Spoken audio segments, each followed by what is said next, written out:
अब actually ecological succession में होता क्या है कि न्यू कम्युनिटीज़ जो हैं वो बनेंगी। अब वो दो तरीके से बन सकती हैं, यानी कम्युनिटी कोई भी स्टार्ट कब होती है, वो तब स्टार्ट होती है कि पहली जो चीज़ है वो क्या हो सकती है कि न्यू हैबिटेट अगर क्रिएट हो जाए किसी तरह से, और दूसरी चीज़ क्या हो सकती है कि वो रीजन्स कि जहाँ पर जो एक हैबिटेट ऑलरेडी प्रेजेंट था वो क्या हो जाए, वो किसी भी वजह से डिस्टर्ब हो जाए।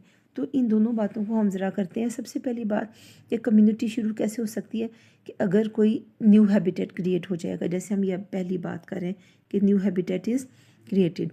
अब ये कब क्रिएट होगा, देखें कि ये ऐसे हो सकता है कि कोई वॉल्केनिक आइलैंड जो है वो राइज आउट किसी एरिया में हो जाए, या एक और सूरत हो सकती है कि अगर कोई जैसे कोई जगह है वहाँ कोई ग्लेशियर है। आपको पता है ग्लेशियर्स जगह बदलते रहते हैं, तो जब वो रिट्रीट करे यानी कि पीछे को हटे, तो उससे क्या होगा कि उसका वज़न ज़्यादा है ना, तो वो क्या कि जब वो मूव करेगा तो वो सॉइल वगैरह जो है वहाँ पर रॉक है जो जिसके ऊपर वो था, उसको वहाँ से क्या करेगा, स्क्रैप कर देता है। तो उससे क्या होता है कि वहाँ पर अब आपका जो है वो एक नया एक नई जगह जहाँ पर पहले कुछ भी प्रेजेंट नहीं था, वहाँ पर नया जो है प्लांट्स वगैरह आके वहाँ पर डिपॉजिट होने लग जाएंगे। इसी तरह से न्यू कम्युनिटीज़ जो है, दूसरा जो तरीका है वो क्या है, वो कि अगर वो डिस्टर्ब हो जाए। अब वो डिस्टर्ब जो है वो कैसे हो सकती है, यानी कोई भी रीजन है जैसे वहाँ पर आग लग जाती है या कोई हरिकेन आ जाता है। अब वो हरिकेन जो है ना वो क्या है, वो है आपका जो है ना, एक समझ लें कि it is stronger then a storm. जो तूफ़ान है उससे ज़्यादा स्ट्रॉन्ग होता है, और इसमें रेन होती है, लाइटनिंग होती है, थंडर होता है, और विंड स्केल जो होता है वो काफ़ी स्ट्रॉन्ग होता है। तो उसको हम हरिकेन कहते हैं। तो उससे भी आपको पता है कि जो वेजिटेशन है वो तबाह हो जाती है। तो स्पीशीज़ जो है वहाँ सबसे पहले आएंगी ना, जो चाहे अब वो न्यू है और चाहे वो डिस्टर्ब्ड। हैबिटेट अब दो तरह का है ना, या न्यू भी हो सकता है या फिर डिस्टर्ब्ड है। तो वो क्या करेंगी कि उनको उसके बाद वाली स्पीशीज़ जो होती हैं वो रिप्लेस कर देती हैं, और उसके बाद उनको भी कोई और स्पीशीज़ आके रिप्लेस कर देती हैं। अब वो स्पीशीज़ जो पहले आती हैं, सबसे पहले आती हैं, उनको जो उससे आगे वाली वाली जो स्पीशीज़ रिप्लेस क्यों करती है, उसकी वजह क्या है। रीज़न ये होता है कि जो रिप्लेस होती है ना स्पीशीज़, वो एक्चुअली जो यानी कि जो पहले वाली को रिप्लेस कर रही है, वो एक्चुअली क्या होता है कि वो वहाँ पर जो एनवायरमेंटल कंडीशन उस एरिया की जो बन जाती हैं पहली स्पीशीज़ का आने के बाद, तो उसमें जो दूसरी स्पीशीज़ जो उसको रिप्लेस कर रही है ना, वो वहाँ ज़्यादा अच्छे तरीके से ग्रो भी कर सकती है और रिप्रोड्यूस भी कर सकती है। अब इसी को हम क्या कहते हैं, इकोलॉजिकल सक्सेशन। अब इकोलॉजिकल सक्सेशन जो है इसको हम कैसे डिफाइन कर सकते हैं, the process by which species are replaced over time. यानी कि ये वो प्रोसेस है कि जिससे स्पीशीज़ जो हैं वो क्या होती हैं कि वो वक्त के साथ साथ रिप्लेस होती रहती हैं। अब इंडिविजुअल सक्सेशन जो है ना, इसको हम कहते हैं सीयर्स। यानी इंडिविजुअल सक्सेशन क्या है, इसको क्या कहेंगे, सीयर्स। और वो जो डेवलपमेंटल फेजेस हैं उन्हें क्या कहेंगे, सीरियल स्टेजेस। तो इन दोनों को याद रखें।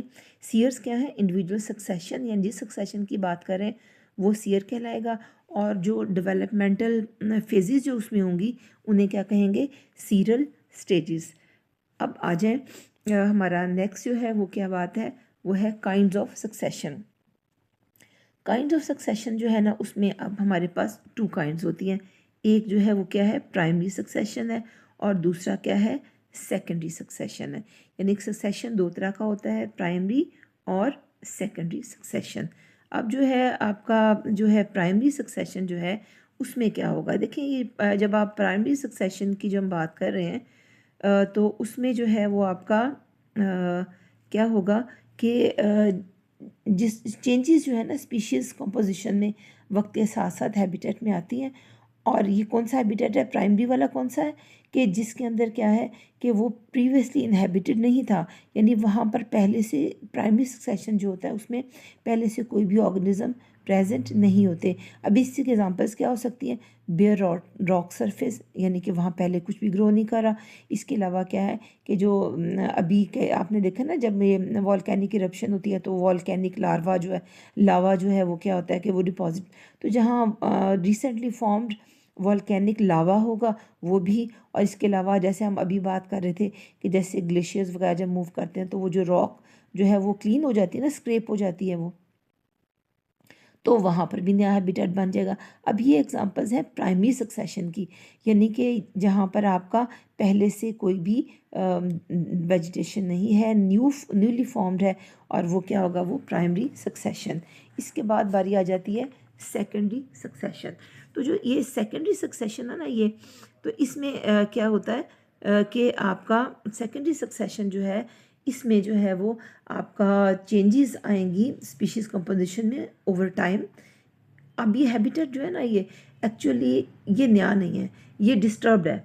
और इसमें क्या होता है कि ये पहले से ही, क्योंकि वहाँ डिस्टर्बेंस से पहले क्या था कि ऑलरेडी वहाँ पर स्पीशीज़ ग्रो कर रही थी, तो उसकी वजह से क्या होता है कि वो जो प्री एग्जिस्टिंग कम्युनिटी जो होती है उसने उसको काफ़ी चेंज किया होता है।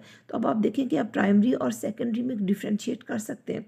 तो फर्स्ट डिफरेंस आपके पास क्या आएगा कि जो प्राइमरी सक्सेशन है वहाँ पर क्या था कि वो तो न्यू है और वहाँ पर कोई भी चेंज नहीं है, वो बेयर रॉक सरफेस वगैरह है, और वहाँ पर क्या हैबिटेट जो है वो चेंज नहीं हुआ हुआ। लेकिन सेकेंडरी जो है उसमें क्या है कि उसमें जो है स्पीशीज़ कंपोजिशन जो है ना, ये पहले से ही जो वहाँ पर जैसे कोई भी प्री एग्जिस्टिंग कम्युनिटी थी उसने पहले से ही उसको जो है काफ़ी हद तक स्पीशीज़ कंपोजिशन को चेंज किया होता है।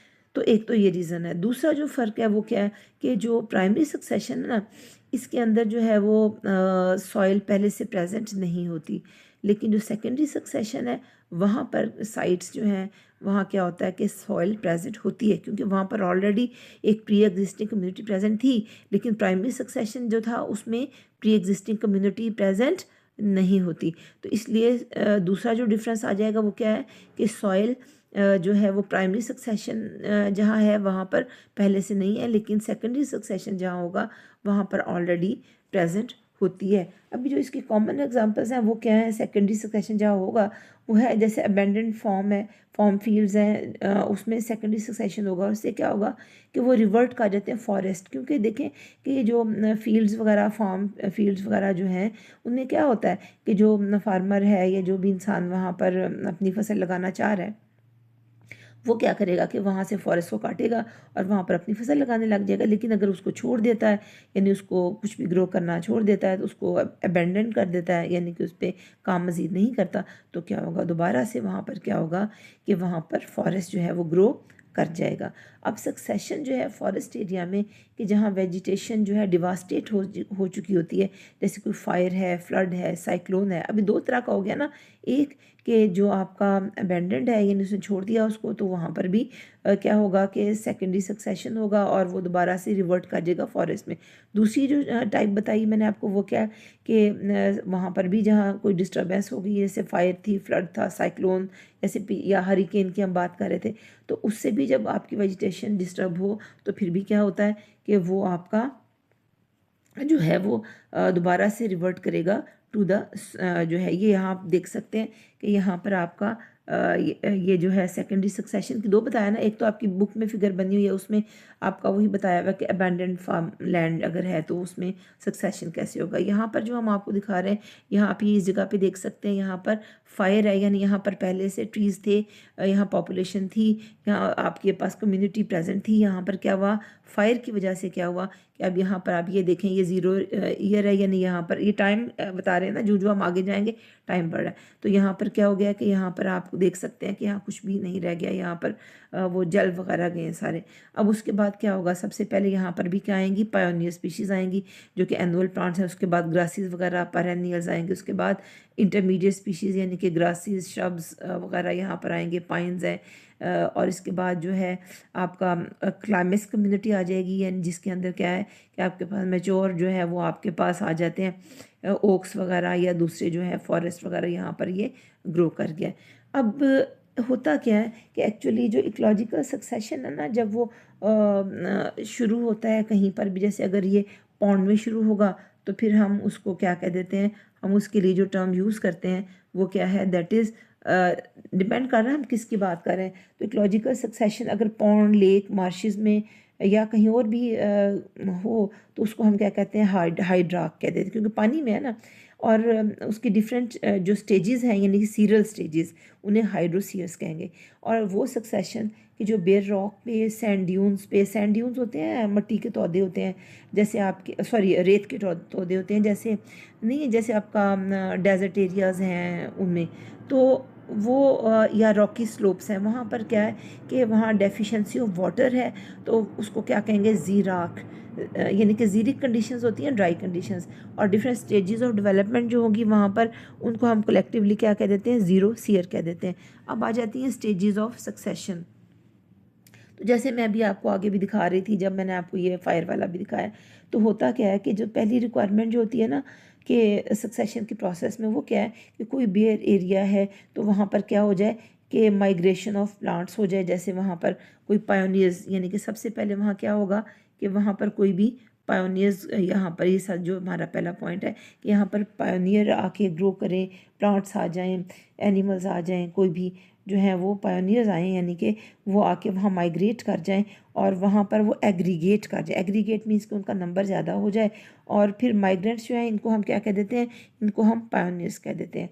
अब जो पायोनियर्स आएंगे ना, अब वो क्या करेंगे कि वो जो वहाँ सॉइल है उसका होल्ड ले लेंगे और उनका नंबर बढ़ेगा। लेकिन जब उनका डेथ डिके होता है तो फिर क्या होता है, पायोनियर जो हैं वो क्या करते हैं कि वहाँ पर, क्योंकि डेथ और डिके हो गया ना उनका, तो उस डेथ और डिके की वजह से क्या होता है कि वहाँ ऑर्गेनिक मैटर बढ़ जाता है, मॉइस्चर लेवल बेहतर हो जाता है, और नाइट्रोजन कंटेंट सॉइल का ज़्यादा अच्छा हो जाता है। तो ऐसी सॉइल के जिसके अंदर ऑर्गेनिक मैटर हो, मॉइस्चर हो और नाइट्रोजन कंटेंट हो, उसे हम एनरिच्ड सॉइल कहते हैं। और अब वो सूटेबल हो जाती है अगले ग्रुप ऑफ इन्वेडर्स के लिए, तो अगला ग्रुप आ जाएगा वहाँ पर।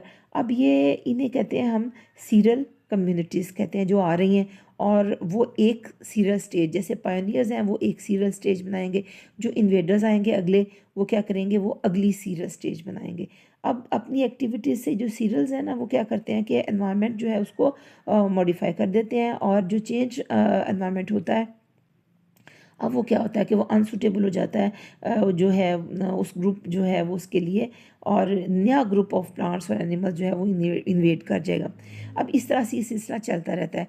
जो एंड प्रोडक्ट जो है सक्सेशन की, वो क्या है, वो सेवरल सीरियल कम्युनिटीज़ के बाद जब वो बनेगा, उसे हम क्लाइमेक्स कम्युनिटी कहते हैं।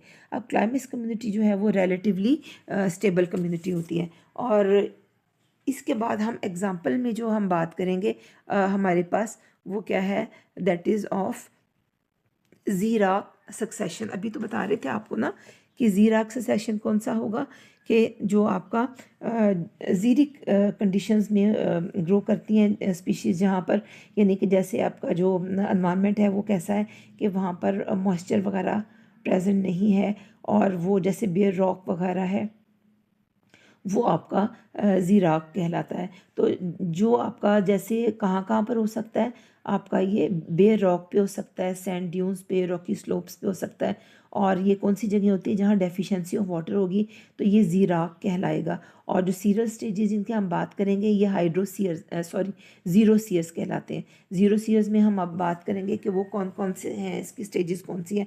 तो हम अब जो है ज़ीराक सक्सेशन की बात करें, तो ये जो है आपकी एक एक करके हम इसकी स्टेजेस ऑफ सक्सेशन की बात करेंगे। तो इसमें जो आपका सबसे पहली स्टेज आती है, यानी कि फर्स्ट सीरियल स्टेज, वो कौन सी है, क्रिस्टोज लाइकन स्टेज।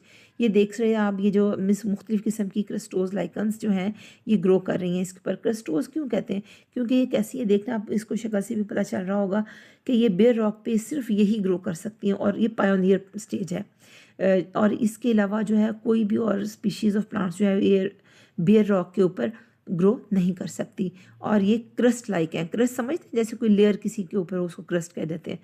तो ये सिर्फ यही ग्रो कर सकती हैं। अभी स्लो ग्रोअर्स होते हैं, और इनमें ख़ास बात क्या है कि ये एक्सट्रीम डेसिकेशन को विदस्टैंड कर सकते हैं, बर्दाश्त कर सकते हैं। अब यहाँ एक सवाल तो आता है कि एक्सट्रीम डेसिकेशन है, यानी पानी तो नहीं है, बहुत ज़्यादा वहाँ पर जो है ना ड्राइनेस है, तो ये क्रिस्टोज लाइकन्स फिर करती क्या है, फिर ये एक्चुअली क्या करती हैं कि जो सरफेस रॉक है उसके साथ एडहियर कर जाती हैं, देखें ना क्रस्ट बना रही हैं, और एब्जॉर्ब जो ये करती हैं ना मॉइस्चर, वो एटमॉस्फेयर से करती हैं।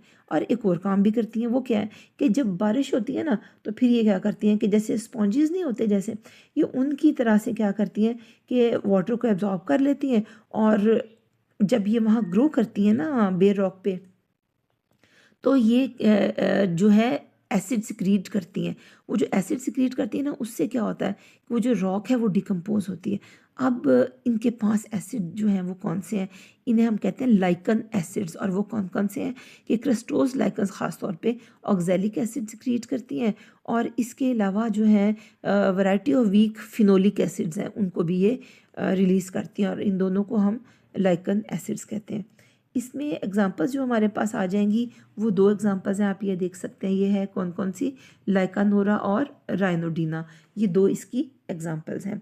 इसके बाद जो है क्या होगा कि आप नेक्स्ट सीरियल स्टेज जो है हमारी आ जाती है, और वो कौन सी है, फोलियोज लाइकन स्टेज। अब ये देख सकते हैं कि ये लीफ लाइक है, देख सकते हैं इसका। अब आप स्ट्रक्चर देखें तो अब देखें कि जो जब वो ग्रो कर रही थी ना क्रस्टोज लाइकन, वो क्या करती हैं, वो जो थोड़ी सी सॉइल जो है ना डिकम्पोज किया ना उन्होंने, एसिड सिक्रीट किए थे, तो जो थोड़ी सी सॉइल जो होती है ना, उसके ऊपर अब क्या होता है कि रॉक में जो एक्यूमुलेट हुई है, तो वहाँ पर अब फोलियोज लाइकन्स जो है ना वो अपीयर होना शुरू हो जाती हैं, और ये लीफ लाइक होती हैं।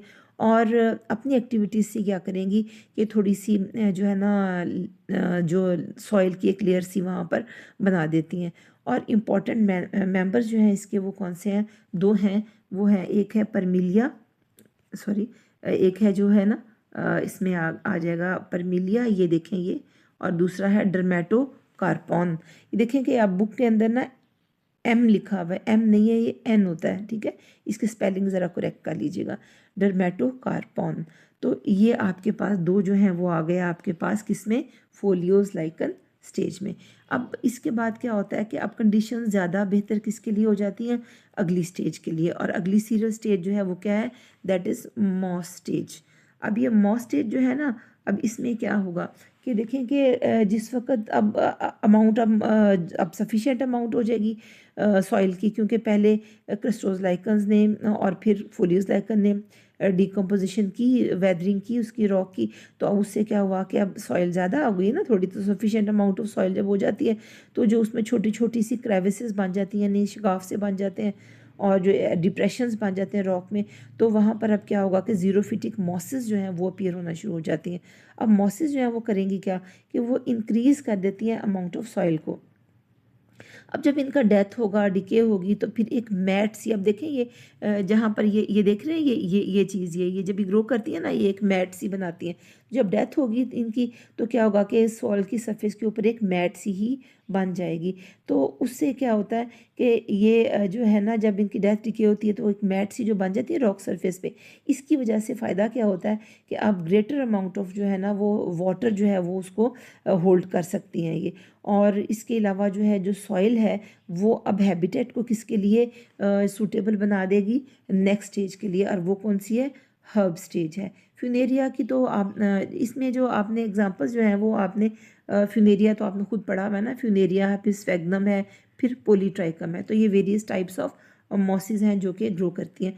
इसके बाद जो है वो आपके पास आ जाती है ज़ीराक सक्सेशन। देखिए ज़ीराक सक्सेशन में ही अगली जो स्टेजेस आएंगी वो है, अब अभी तक 3 स्टेजेस आपने पढ़ी है ना, तो इसी में जो नेक्स्ट स्टेज आ जाती है वो है हर्ब स्टेज।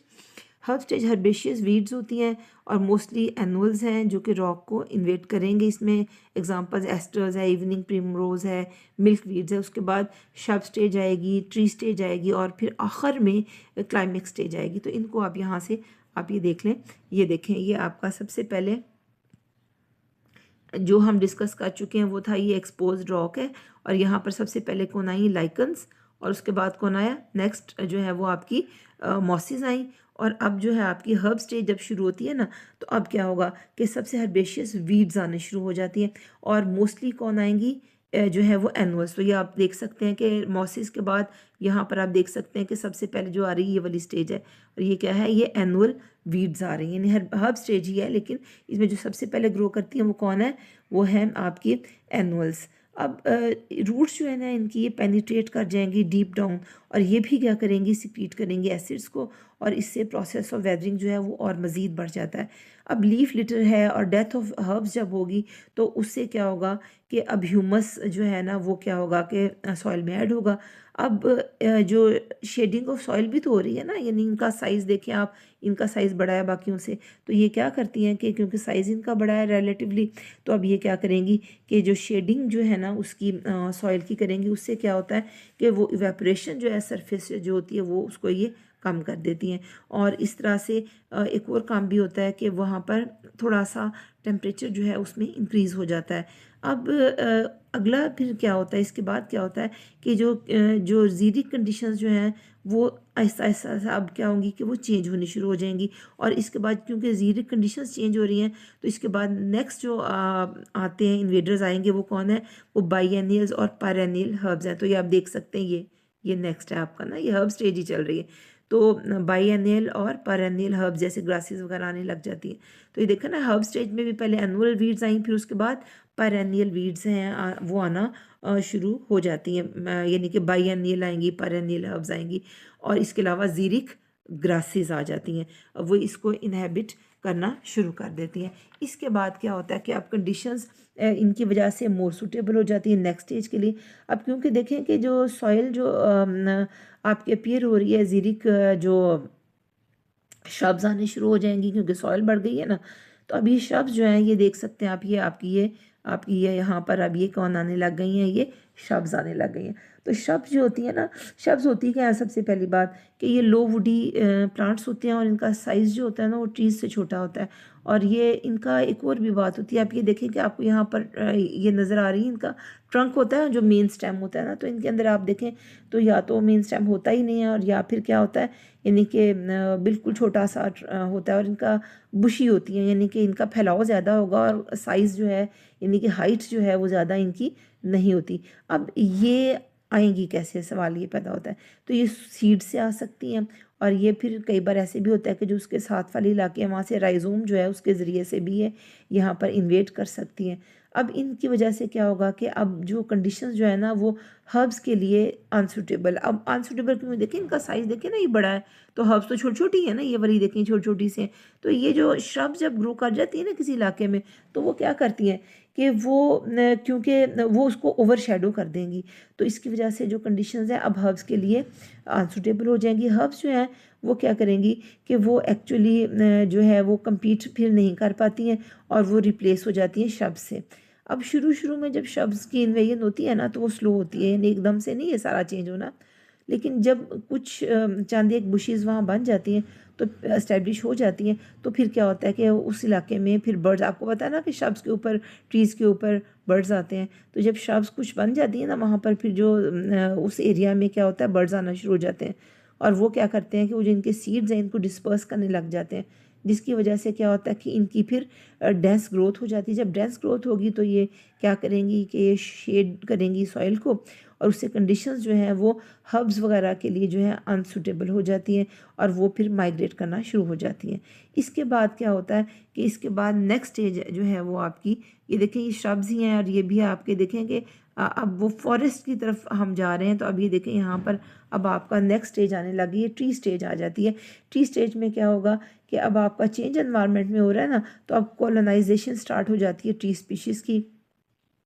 यहाँ पर क्या होगा कि अब जो जहाँ श्रब्स ऑलरेडी ग्रो कर रही है ना, इनके दरमियान में क्या होता है कि सेपलिंग्स जो हैं वो ग्रो करने लग जाती हैं और अपने आप को इस्टेब्लिश करना है। सेपलिंग क्या होती है, देखिए जब आपके सीड से कोई पौधा निकलता है ना उसको हम सीडलिंग कहते हैं, और जब वो थोड़ा सा बड़ा हो जाता है हम उसको सेपलिंग कह देते हैं। तो सेपलिंग्स वगैरह वहाँ पर क्या करेंगी, वहाँ पर ग्रो करने लग जाएंगी। अब इसके बाद क्या होता है कि जब वो बड़ी होंगी, ज़ाहिर ट्रीज़ बनेंगे ना, तो ट्रीज़ क्या करते हैं, ये देखें ये ट्रीज़, ये देखें ये ग्रो कर रहे हैं, तो ये ट्री की आप ये देख रहे हैं, ये चीज़ ये वाला एरिया, इसको हम कैनोपी कहते हैं। तो जो कैनोपी जो बन जाती है ना उसकी, तो वो क्या करेगी कि आप देखेंगे उस कैनोपी के नीचे ही तो आप भी बैठते हैं शेड के लिए, तो ये शेड कर देगी एरिया को। उससे क्या होता है, उससे शेड लविंग जो प्लांट्स हैं वो तो कंटिन्यू करेंगे ग्रो करना, और उसको हम सेकेंडरी वेजिटेशन कह देते हैं। तो जो है इसके बाद जाहिर है वही सारे ग्रो कर रहे हैं। तो यहाँ पर लीफ लिटर है, डिकेइंग रूट्स वगैरह हैं, वो वेदर करेंगे मज़ीद सॉइल को, और उससे आपकी सॉइल भी बढ़ेगी। और इसके अलावा वो जब वो डिकम्पोज करेंगे, डिके करेंगे, तो फिर क्या होगा, ह्यूमस भी जो है वो भी बढ़ जाएगा। और अब इससे क्या होगा कि हैबिटेट जो है वो क्या होगा कि वो फेवरेबल किसके लिए हो जाएगा, ट्रीज़ की ग्रोथ के। तो अब यहाँ पर क्या होंगे कि यहाँ पर ट्रीज़ ग्रो करने लग जाते हैं। और अब ये हमारी आ जाती फाइनल या आपकी क्लाइमेक्स स्टेज। क्लाइमेक्स स्टेज में जो फर्स्ट स्पीशीज़ ऑफ ट्रीज़ आती हैं वो रिलेटिवली जीरिक, जैसे अब यहाँ देखें कि जब शुरू में यहाँ पर वो ग्रो करने शुरू कर रहे हैं वो जीरिक होते हैं। और उसके बाद जब आपके क्या होगा कि वेदरिंग प्रोसेस कंटिन्यू रहता है और उससे क्या होता है, सॉइल मज़ीद डीप होती जाती है। तो जीरिक जो ट्रीज़ है ना, वो अब जगह किसको दे देते हैं, मीज़ोफिटिक स्पीशीज़ ऑफ ट्रीज़ को। और अल्टीमेटली क्या होगा कि वहाँ फॉरेस्ट डेवलप हो जाता है। और ये जो क्लाइमेक्स स्टेज है ना, अब ये रिलेटिवली एक समझ लें एक स्टेबल कम्युनिटी यहाँ पर बन गई है। और इस तरह से क्या होता है कि ये हमारा सक्सेशन का प्रोसेस मुकम्मल होता है। यहाँ पर आपके एंड में एक justify the fact that humans are often responsible for secondary succession, ये आपका स्किल्स में दिया हुआ है, एनालाइजिंग एंड इंटरप्रेटिंग में। तो जाहिर है ह्यूमंस ही तो ये सारे काम करते हैं कि अगर कोई भी सक्सेशंस को जो इंटरफेयर ज़्यादातर कर रहे हैं वो हम करते हैं। तो जैसे हम क्या करते हैं कि एक पहले से वहाँ कॉम्प्लेक्स इकोसिस्टम है, जैसे क्लाइमेक्स कम्युनिटी है, तो हम उसको किससे चेंज कर देंगे, रिप्लेस कर देंगे सिंपल इकोसिस्टम से। कैसे करेंगे कि इंसान क्या करता है कि इकोसिस्टम जो है वो हम अपनी ही जो नीड्स हैं उनके लिए जो है उसको चेंज कर देते हैं। जैसे आपके सिंपल इकोसिस्टम जो होंगे उसमें मसला तो होगा ना कि उसमें जब आप उसको चेंज कर देंगे तो उसमें बायोडाइवर्सिटी जो होगी कॉम्प्लेक्स इकोसिस्टम से वो कम हो जाएगी और वो सस्टेनेबल भी नहीं होते, यानी अपने आप को सस्टेन नहीं कर पाते। ह्यूमन डिस्टर्बेंस है कौन कौन सी, उसमें आप किस किस के लिए इन चीज़ों को चेंज करते हैं, एग्रीकल्चर, फॉरेस्ट्री, डेवलपमेंट वगैरह। तो इसके लिए जो हम क्या करते हैं कि उसको हम जब डिस्टर्ब करते हैं तो वहाँ पर क्या होगा, सेकेंडरी सक्सेशन जो है वो स्टार्ट हो जाता है। तो अगर सेकेंड सेशन कब स्टार्ट होगा, जैसे आपने उसको फॉरेस्ट जो है डेवलपमेंट के लिए, फॉरेस्ट्री के लिए, एग्रीकल्चर के लिए आपने उसको क्लियर किया, तो उसके बाद अगर आपने उसको अबेंडन कर दिया यानी उसको छोड़ दिया, तो फिर क्या होगा, वहाँ पर फिर सेकेंडरी सक्सेशन होगा। तो अदरवाइज़ तो वही चलता रहेगा कि जो अगर आपने पहले से किया था, तो अगर फार्मलैंड बना ली है तो वो आपकी फार्मलैंड तब तक चलेगी जब तक आप उस पर काम कर रहे हैं। So that's all for today students, अल्लाह हाफिज़। अब एक्चुअली इकोलॉजिकल सक्सेशन में होता क्या है कि न्यू कम्युनिटीज़ जो हैं वो बनेंगी। अब वो दो तरीके से बन सकती हैं, यानी कम्युनिटी कोई भी स्टार्ट कब होती है, वो तब स्टार्ट